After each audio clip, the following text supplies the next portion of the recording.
بزرگ یعنی اللہ کا نیک بندہ، اللہ کا نیک بندہ بنے گا ہی جب اللہ رسول کی فرما برداری کرے گا، بے شک قرآن پر عمل کرے گا۔ یہ تو یوں اگر ہم بظاہر نیک کہلاتے ہوں اور ماں باپ کے لیے اذیت کا باعث بنتے ہوں، تکلیف کا باعث بنتے ہوں، دل آزاری کا باعث بنتے ہوں، تو پھر کہ یہی تیری جنتیں، یہی تیری دوزخ ہیں۔ سبحان اللہ۔ تو ماں باپ کی فرما برداری، اطاعت، شفقت، مہربانی، جیسے کہ بزرگان دین کے متعلق فرمایا، تو ایک واقعہ سیدنا بایزید بستامی رحمۃ اللہ تعالی علیہ کا کہ سخت سردیاں تھیں، سخت سردیوں کی ایک رات تھی، ماں نے پانی مانگا، اللہ، آپ پیالہ، آپ خورا، گلاس جو بھی اس وقت اویلیبل ہوگا اس میں پانی بھر کے لے آئے۔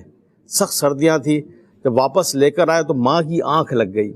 اب ایک طرف تو ماں کی پیاس، ایک طرف ماں کی نیند، تو جگانا، بیدار کرنا گوارا نہ کیا، اور وہ آپ خورا، پیالہ یا گلاس جو بھی تھا لیے کھڑے رہے۔ اللہ، تھوڑا اس میں سے پانی ٹپکتا رہا، یعنی اتنی شدید سردی تھی کہ پانی ٹپک ٹپک کے وہ برف جم گیا اور ان کی انگلی سے چپک گیا۔ اتنے میں ماں کی آنکھ کھلی تو ماں نے دیکھا کہ بیٹا کھڑا ہے۔ سبحان اللہ۔ تو ماں کو حیرت بھی ہوئی کہ اس ٹائم تک کھڑے، ماں آپ نے پانی مانگا تھا۔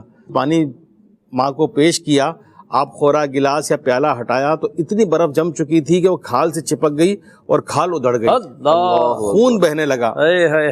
تو ماں نے سارا معاملہ دیکھا تو اللہ کی بارگاہ میں ہاتھ اٹھا کر دعا کی کہ اے اللہ، میں بھی اس سے راضی ہوں، تو بھی اس سے راضی ہو۔ سبحان اللہ، سبحان اللہ۔ وہ تو کما گئے نا، کیا بات ہے، کما گئے۔ وہ کیفیات ہوتی ہے، وہ کیفیات ہوتی ہے کہ واقعی ماں باپ کے دل میں خوشی داخل کر لیں یا ان کو تکلیف پہنچا دیں۔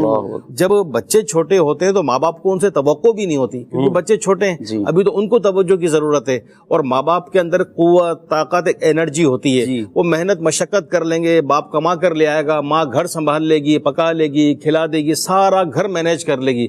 باپ کے اوپر جتنا بھی گھر میں ٹینشن آئے، باہر سے ٹینشن آئے، کاروباری ٹینشن آئے، کبھی باپ، سمجھدار باپ کبھی بھی آ کر اپنے روزگار کا، کمی کا رونا اولاد کے آگے نہیں روتا۔ سبحان اللہ۔ بلکہ مجھے تو وہ جملہ بار بار یاد آتا ہے، کہیں میں نے کہا ہے، کسی سے سنا یہ کہ جب کبھی گھر میں حالات ایسے ہوں، اولاد پریشان ہو، مالی پریشانی ہو، تکلیف ہو، بیماری ہو، کوئی بھی پرابلم ہو، تو باپ کے یہ جو الفاظ ہیں نا اولاد کے لیے، بیٹا گھبراتے کیوں، میں کھڑا ہوں نا، میں ہوں نا۔